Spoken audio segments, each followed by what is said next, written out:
Buying bagged feed is treated like the cost of owning chickens. It is not. It is a dependency. You pay $20 to $35 every time you drag a 50-pound sack home, and you tie your flock's survival to a supply chain that can fail without your consent. The alternative is not theoretical. It is a quiet, continuous protein system running on your own waste streams. A single 20-gallon tote can replace up to $500 of commercial feed a year for a flock of 10 to 15 birds. The difference is structural. A flock that consumes purchased inputs is a liability. A flock fed from your own system becomes an asset for long-term food security. The engine is the black soldier fly, not a trick, a biological conversion system. You leverage the insect's life cycle, not your wallet. Kitchen scraps, garden waste, and even your own chicken manure go in. High-protein larvae come out, and the larvae remove the labor for you. When they reach the point of maximum stored energy, they climb out on their own. Your job is to build a container that turns that predictable behavior into a daily harvest. Commercial units exist. They cost $200 to $500. They work because the biology is sound, not because the plastic is special. The same biology pays off in a simple 20-gallon plastic storage tote with a tight lid. The key is a self-harvesting design. Mature black soldier fly larvae stop eating, darken from cream to brown or black, and instinctively migrate upward to seek a dry place to pupate. You set the path and the exit. Drill half-inch holes around the top edge of the tote, about 2 inches from the lid, spaced every 3 to 4 inches around the perimeter. Fix a simple ramp on the inside wall, wood or rigid plastic at a 35 to 45 degree angle leading up to those holes. Secure it with waterproof adhesive or screws so it does not shift under load. Place a collection container directly beneath the exit path. A 5-gallon bucket or a shallow tray both work. When the larvae hit the migratory stage, they climb, pass through the holes, and drop themselves into your bucket. You do not dig through decomposing material. You do not guess what is ready.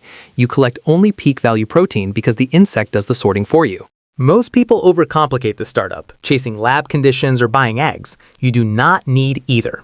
You need to send a clear ecological signal that says nursery. That signal is a controlled, sweet fermentation plume. A simple bait slurry of overripe bananas, molasses, and a small amount of bread yeast in the bottom of the tote broadcasts the right chemistry. In warm conditions, that scent carries, and any female black soldier fly within roughly a half mile recognizes a suitable site for her offspring. That is the invitation. Now you give her a safe place to deposit the future workforce. Females do not lay eggs in the wet food. They search for dry, protected crevices just above it. Corrugated cardboard is the cheapest, most effective substrate because it mimics those crevices. Cut a 6-inch square, peel back one face to expose the fluted channels, and suspend it 2 to 3 inches directly above the bait using wire or string attached to the lid. The geometry matters. Close enough that the hatchlings drop into food, far enough that the eggs stay dry and safe. A single female lays a clutch of 500 to 900 eggs. In about 4 days, those eggs hatch, the tiny larvae fall, and the conversion engine switches on. From that point, you are managing energy flow. The larvae are voracious. They can consume roughly twice their body weight daily, and they are not picky. Vegetable peelings, fruit cores, coffee grounds, stale bread, weeds, grass clippings, and manure from chickens, rabbits, or goats all become input. This is why the system belongs on a homestead. It is a waste management unit that outputs feed. Run correctly, a biopod can process up to 10 pounds of organic waste per square foot of surface area per day. A standard 20-gallon tote has roughly 2 square feet of surface area, which means it can convert over 10 pounds of waste into protein and residue daily. Odors drop because the larvae outcompete houseflies and consume the material before it rots anaerobically. You reduce external pests while building internal resilience. That is system behavior, not a trick. Timing is your leverage. After 14 to 18 days of continuous feeding, larvae hit maximum size and fat content and shift into the pre-pupal stage.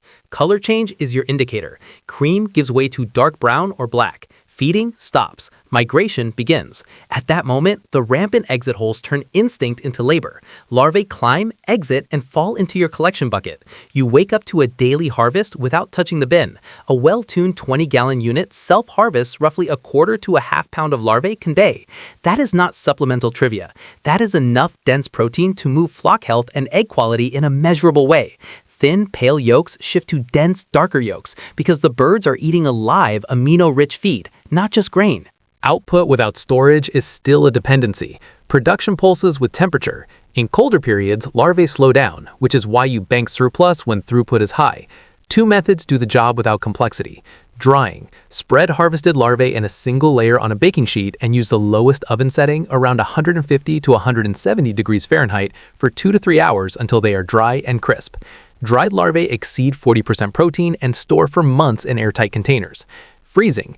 Bag live larvae and freeze. Mat preserves moisture and many birds prefer the texture. You have converted a daily pulse into a storable asset.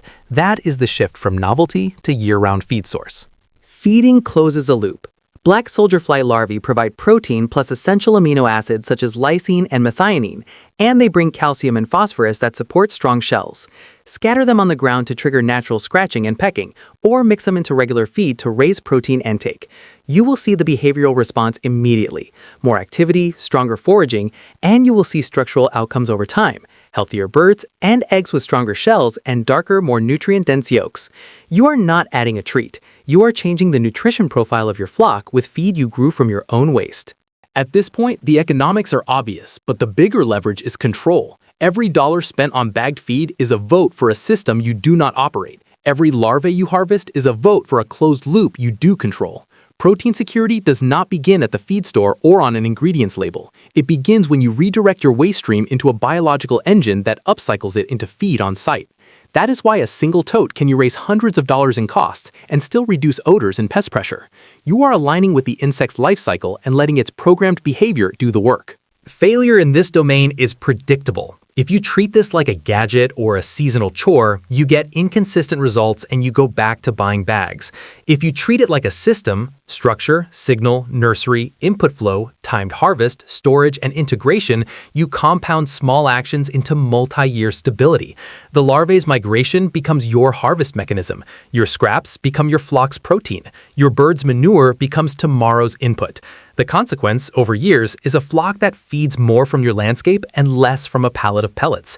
This is the line between owning chickens and operating a food system. The black soldier fly is not a trick to cut this month's bill. It is the engine that connects your waste stream to your protein stream and turns a dependent flock into a productive component of a self-sustaining homestead. Lesson 1.